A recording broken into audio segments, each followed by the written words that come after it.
Dear Kuya Poy, ako po si Melanie, 23 years old mula dito sa Bulacan. May isa akong anak at nagtatrabaho po ako bilang isang dishwasher. Simple lang naman ang trabaho namin, Kuya Poy, ng kinakasama ko. Kahit payak ang aming pamumuhay, kasama ang aking pamilya, ay masasabi kong hindi kami pabigat sa sarili-sarili rin naming pamilya ng live-in partner ko na si Rolly. Ang totoo po kasi niyan, kahit na sabihin nga nating mahirap ang buhay, ay pinili namin ng partner ko na bumukod sa mga pamilya namin. At gaya nga ng iba ay aminado akong nagkakaroon din naman kami ng mga hindi pagkakaunawaan ni Rolly at isa nga sa hindi matapos-tapos na pagtatalo namin ay ang kagustuhan kong makapagtrabaho sa Maynila sa pag-asang baka sakaling makakuha ako ng mas magandang oportunidad para sa aming maliit na pamilya at para sa kinabukasan na rin ng aming anak. Kung ikukumpara po kasi dito sa amin, ay nakatitiyak akong mas mataas ang pwede kong sahurin sa Maynila kumpara kung mananatili ako dito sa amin sa Bulacan. At the same time, ay makatulong din yon sa aming pag-iipon para maihanda namin ang aming anak sa kanyang pag-aaral at sa iba pa niyang mga pangangailangan.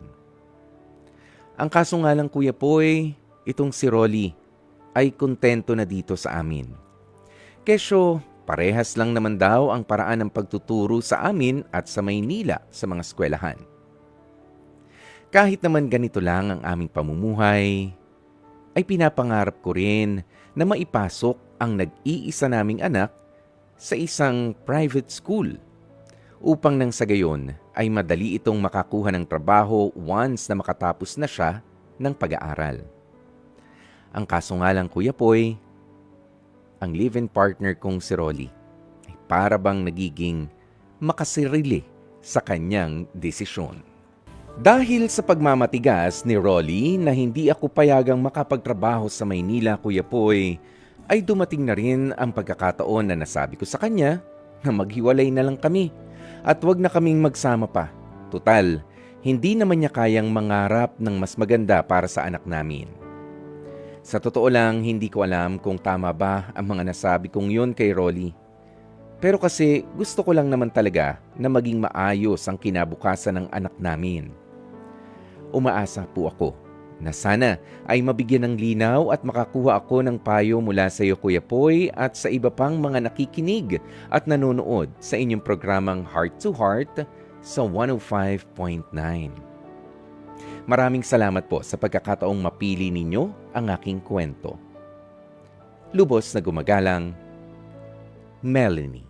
Napakinggan nga po natin ang kwento ni Melanie at ng kanilang hindi pagkakaunawaan na nga nitong kinakasama niya na si Rolly tungkol sa kanyang mga pangarap sa buhay. Unang-una, dalawa po ang issue dito na lumang kaisipan na maituturing para sa atin. Una nga dyan yung pagtatrabaho dito sa Maynila para kumita ng mas malaki.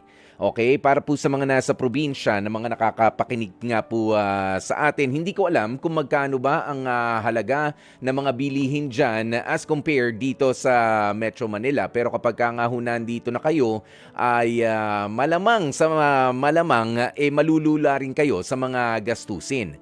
Kaya yung mga mas malaking pasahod na inaakala ninyo ay baka magmukha lang ring maliit at mas nakakapagod pa sa dami na ng tao dito sa Metro Manila. Pero kung oportunidad lang rin ang hahanapin, yes, marami naman po talaga dito dahil ang mga opisina, ang mga kung ano-ano pa. Pero dyan sa puntong yan, lumang kaisipan na para sa akin na pupunta ka lang sa Maynila para sa mas magandang opportunity. Dahil ang mga probinsya rin naman po natin ay gumagawa ng paraan para sa mga taga dyan na ma-improve.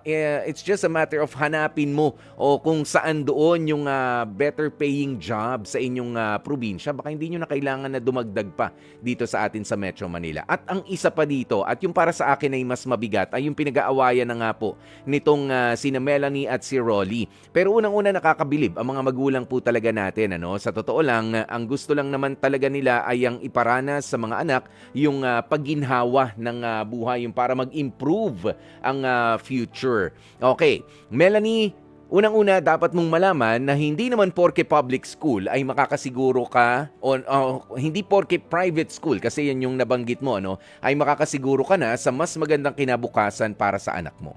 As a parent myself, ako, yung mga anak ko ay ipinasok ko rin sa public school sa kasagsagan ng pandemya, ng lockdown, dahil nawalan pa nga kami ng trabaho noon, pero wala nakakahiya doon. Oo, dahil maganda na ang kalidad ng edukasyon sa mga public schools natin ngayon. Mas maganda pa nga mga benepisyo sa public schools, sa mga teachers. Yung mga teachers sa public schools na magagaling, nandyan lang para magstay dahil mas maganda benepisyo nila. Kumpara mo dun sa ibang private schools, nako, yung iba taon-taon tila palit ng palit dahil naghahanap nga sila ng mas magandang opportunity. But then again, kung sa kalidad lang rin naman, halos parehas na ang public school at ang private school sa atin.